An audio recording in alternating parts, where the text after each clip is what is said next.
السلام عليكم ورحمة الله وبركاته. ازيكم حبايبي، عاملين ايه؟ النهارده معانا فطار حلو قوي، فراخ كده زي ما انتم شايفين كده بالكريمه، ومعاها صوص كده كريمه ومشروم ورز بسمتي، عاملينه بطريقه حلوه جدا جدا.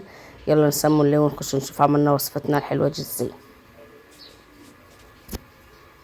اجي حبايبي الفراخ اهيت زي ما انتم شايفين، غسلتها ونقعتها وصفيتها كده. انا مقطعاها على الفرخه على 4، اللي حابب يقطعها على 8 تمام، واللي حابب يشيل الجلد برضو براحتكم. انا شايله الجلد كده من الصدور، بس مخليه ايه في الورك. ومعايا هنا بقى البهارات بتاعتي عباره عن ايه. معايا كركم وكاري وسبع بهارات وفلفل اسود وكزبره ناشفه وكمون وملح. هنلخبط كل التوابل دي كده على بعض وبعدين ارجع لكم. وهنا حبايبي بقى امسك الفراخ اتبلها كده ايه حلو جدا بالتوابل اللي انا ايه قلتها لكم دلوقتي، ولخبطتهم على بعض. امسك كده ايه حته حته من الفراخ اتبلها كويس جدا من الوش ومن الظهر، ولو في تحت الجلد برضو مش هيخسر، علشان تتبل معانا وتبقى ايه حاجه كده حلويات. جربوا طريقه الفراخ دي هتعجبكم قوي، وكمان لو في العزومات حاجه جديده كده وحاجه طعمها حلو بصراحه وبتشرف. وكل سنه وانتم طيبين يا احلى متابعين في الدنيا، وخليكم معايا ما تروحوش اي حته. نكمل بقى وبعد كده نشوف الخطوه الجايه ايه مع بعض. وهنا حبايبي بقى حطيت حله تيفال وطاسه تيفال زي ما انتم شايفين كده، وحطيت فيهم حبه زيت وسمنه، وهبتدي بقى اللي انا ايه احمر فيهم الفراخ تاخد لون حلو كده. وقبل ما سبت الفراخ في التتبيله شويه كنت قطعت بصل عامله اجنحه تمام. بسم الله الرحمن الرحيم زي ما انتم شايفين كده. هنبتدي ان احنا ايه نحمر الفراخ بتاعتنا تاخد لون كده ايه حلو. وخليكم معايا ما تروحوش اي حته، الوصفه دي صدقوني تستحق منكم التشجيع وتستحق منكم اللايكات. وخليكم معايا لاخر الوصفه ان شاء الله هتعجبكم وهتجربوها. هنا حبايبي زي ما انتم شايفين اهو البصل بقطعه اجنحه كده زي ما انتم شايفين. معايا الكميه دي طبعا علشان دول 5 فراخ، هو المفروض بصل اكتر من كده، بس يعني انا مش حابه بصل كتير عشان في اكل كتير وكده والبصل هيقعد خساره. انتوا بقى هتحطوا الكميه برضو ايه المناسبه ليكم تمام. اللي وصل معايا لغايه هنا ما ينسوش في اللايك والشير وتفعيل الجرس زي احلى متابعين في الدنيا. اهو حبايبي زي ما انتوا شايفين كده بتاخد معايا لون حلو كده، وبقلبها على الناحيه الثانيه. بسم الله الرحمن الرحيم زي ما انتوا شايفين كده ايه تاخد لون حلو كده من كل الاتجاهات. الناحيه الثانيه برضه نفس الحكايه. بسم الله الرحمن الرحيم. يستحسن يعني يكون حاجه للتحمير ما بتلزقش عشان تكون النتيجه ان شاء الله ايه كويسه. ده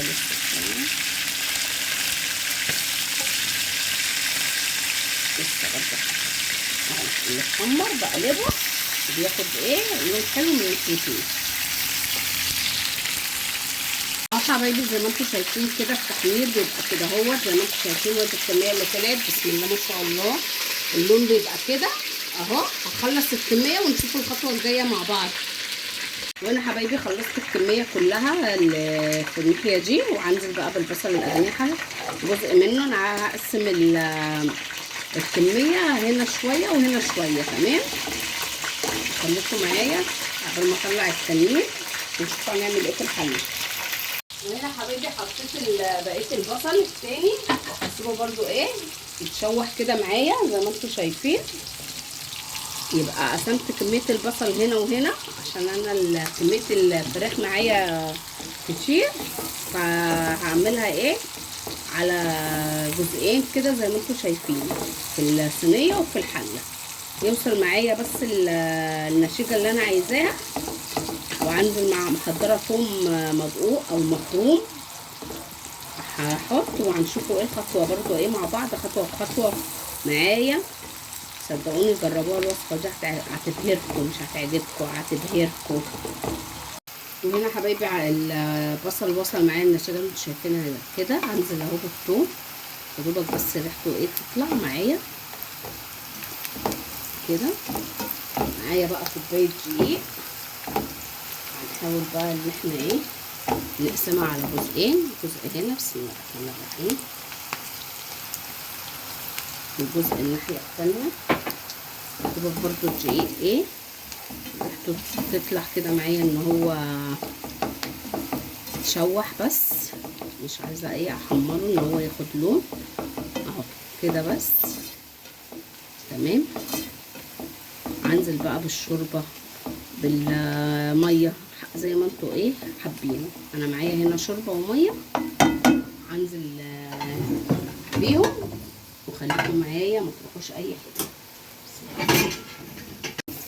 هنا اهو نزلت بالشوربه وهقلب عشان خاطر ان شاء الله ما تكلكعش كده معايا. هتحتاج تاني اجيب لها زي ما انتوا شايفين. بصوا اللون بقى، بصوا اللون بقى بتاع الكركم بقى والبهارات. بصوا بسم الله ما شاء الله. تيجي ازود تاني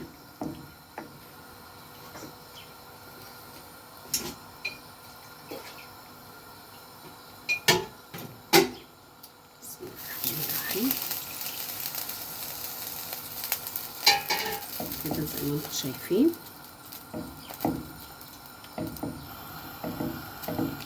عشان الدقيق ما تكتلش معايا. معايا مشروم بقى اجيبه وارجع لكم. اهو حبايبي حطيت الخليط هنا وهنا علشان انزل بالمشروم واقسمه برضو في الصينيه وفي الحله في الاتنين مع بعض. بسم الله الرحمن الرحيم. ادي الجزء وادي الجزء التاني. ده المشروم الجاهز اللي هو العلب تمام. هعلي بقى كده وازود ميه سخنه يغلي غلوه، وانزل بقى بالفراخ بتاعتي كده ايه تستوي. وبعد كده نشوفوا الخطوات ايه، لسه في خطوات تانية انا هبهركم، خليكم معايا ما تروحوش في اي حته. بصوا اللون. وهنا حبايبي حطيت الفراخ كده زي ما انتوا شايفين تستوي بقى بعد ما زودت ميه. وادي بقيت الكميه هنا اهو زي ما انتوا شايفين كده. بسم الله ما شاء الله. عايزه اقول لكم الاكله دي طعمها زي العسل. عملتها في الشغل بهروا كده بيها وعجبتهم جدا، فقلت طبعا لازم اعملها لاخواتي حبايبي وعيالهم.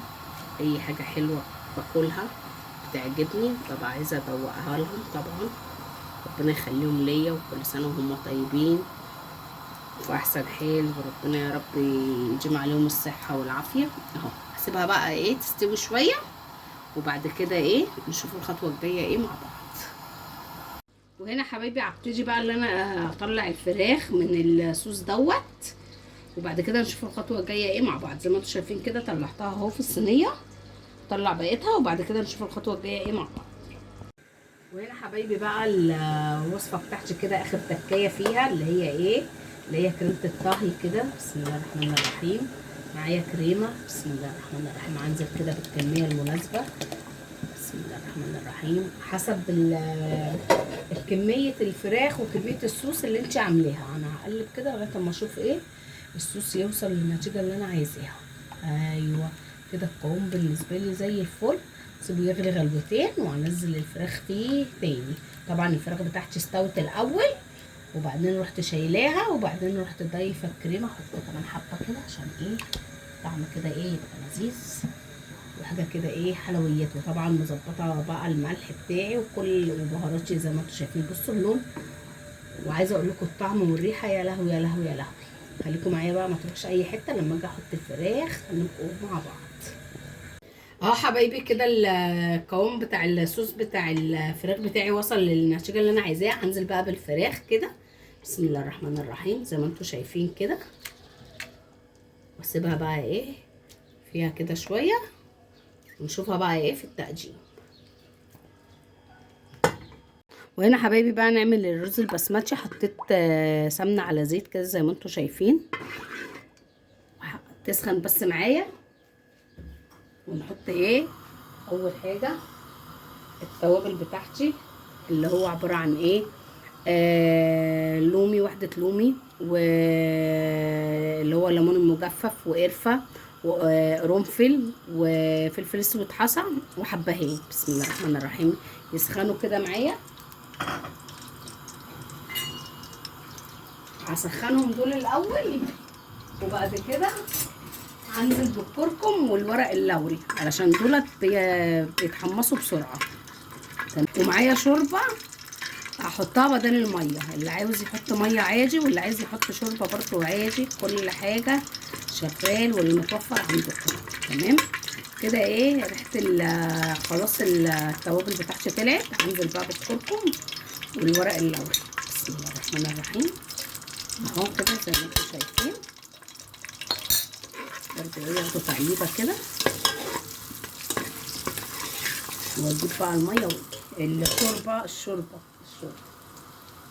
وادي الشوربه يا حبايبي حطيتها زي ما انتم شايفين. طبعا صفيتها عشان البصل والحاجات اللي فيها دي. اغسل الرز واجي احطه على طول.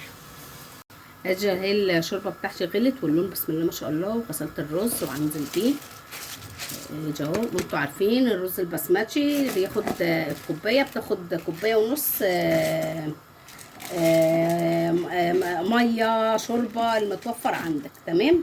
انا حطيت شوربه وايه، وعارفه المقدار اهوت ما شاء الله زي الفل. انتوا كمان خليكم عارفين ان كوبايه الرز البسمتي بتاخد كوبايه ونص ماده سائله، سواء ميه او شوربه. سواء بقى يغلي، وبعد كده ما يغلي غلوتين اوطش عليه وما نقلبهوش عشان ما يتكسرش، والحبايه تبقى بحبتها. تمام. ورجعت لكم حبايبي بعد ما وصفتي خالص. زي ما انتم شايفين كده الرز بسم الله ما شاء الله، حبايه بحبتها. وادي الفراخ شكلها بسم الله ما شاء الله يفتح النفس. عايزه اقول لكم طعمها وريحتها، والفراخ هي مستويه ما شاء الله. وكده حبايبي تبقى طبليه سوزي جاهزه. والسلام عليكم ورحمه الله وبركاته.